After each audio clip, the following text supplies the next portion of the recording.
सोचिए, क्या एक 6 साल का बच्चा एक पूरे साम्राज्य को चुनौती दे सकता है? इस विश्लेषण में हम प्रिंस नोवा की अविश्वसनीय कहानी में उतरेंगे, जिसकी उम्र उसकी असली ताकत और जबरदस्त दिमागी सूझबूझ को छिपाती है। तो चलिए देखते हैं कि ये असाधारण राजकुमार कैसे सत्ता के खेल में माहिर होता है। तो हमारी कहानी का हीरो है प्रिंस नोवा और उम्र सिर्फ 6 साल। लेकिन उम्र पर मत जाइए। इस छोटी सी उम्र के पीछे जो दिमाग और ताकत है वो किसी सम्राट से कम नहीं, और यही वो कॉम्बिनेशन है जो हर किसी को जो उससे मिलता है हैरान कर देता है। तो नोवा का पहला बड़ा इम्तिहान किसी जंग के मैदान में नहीं बल्कि दरबार की राजनीति में होता है। मामला जुड़ा है होलजॉ से, जो नोवा की देखरेख में एक इलाका है। वहां का गवर्नर आकर बताता है कि गृह मंत्री मैवेरिक ने बाढ़ पीड़ितों के लिए जो जरूरी फंड्स हैं वो रोक रखे हैं। और जब नोवा ने मंत्री से पूछा तो बहाना क्या मिला कि पैसा तो राजा के समर विला के लिए चाहिए। मतलब एक तरफ लोगों की जान, दूसरी तरफ एक आलीशान विला। नोवा के लिए बर्दाश्त से बाहर था।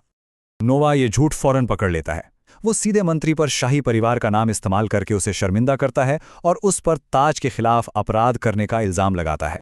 अब मंत्री तो डर गया। उसे लगा कि कहीं नोवा राजा से शिकायत न कर दे, इसलिए वो फौरन हार मान लेता है और फंड्स रिलीज कर देता है। और ये थी नोवा की पहली राजनीतिक जीत। नोवा के इस समझदारी से राजा बहुत इंप्रेस हुए, तो अब वो उसकी लड़ने की काबिलियत को परखना चाहते हैं। अगली परीक्षा तलवार की थी। राजा को यह देखकर हैरानी होती है कि नोवा ने लिवायथन पर पहले ही महारत हासिल कर ली है। अब ये कोई मामूली तलवार नहीं है, ये एक डार्क मैजिक वाली तलवार है जिसे चलाने की हिम्मत बड़े बड़े योद्धा भी नहीं करते।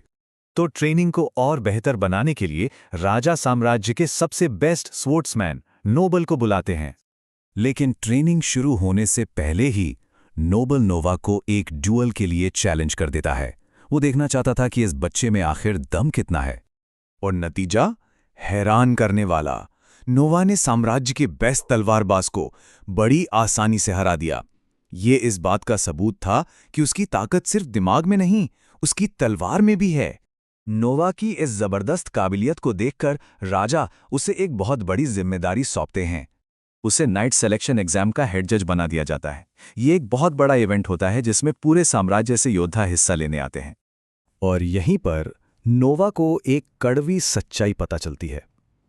उसकी मेड जोई बताती है कि उसके गांव में टैलेंट तो बहुत है, लेकिन गरीबी इतनी है कि वो एग्जाम के लिए सिर्फ एक ही कैंडिडेट भेज पाते हैं। मतलब टैलेंट को मौका ही नहीं मिल रहा था।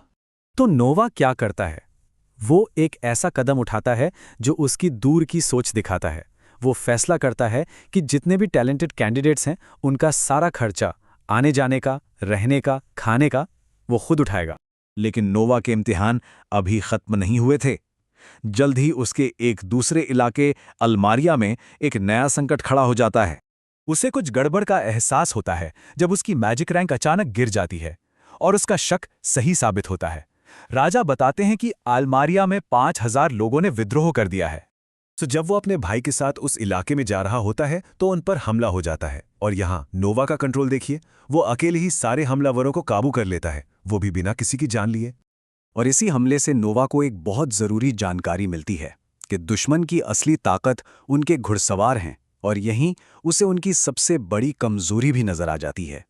तो ये जानकारी एक बहुत ही शानदार और कह सकते हैं कि बिना खून खराबे वाली स्ट्रैटेजी को जन्म देती है। नोवा सीधे लड़ने के बजाय दुश्मन की सप्लाई लाइन काटने का फैसला करता है। मतलब वो उनकी सेना को नहीं बल्कि उनके घोड़ों को निशाना बनाएगा। इसके लिए वो एक व्यापारी एलन को 10,000 हरियान देता है और एक कारोबारी चाल को एक जबरदस्त मिलिट्री हथियार में बदल देता है।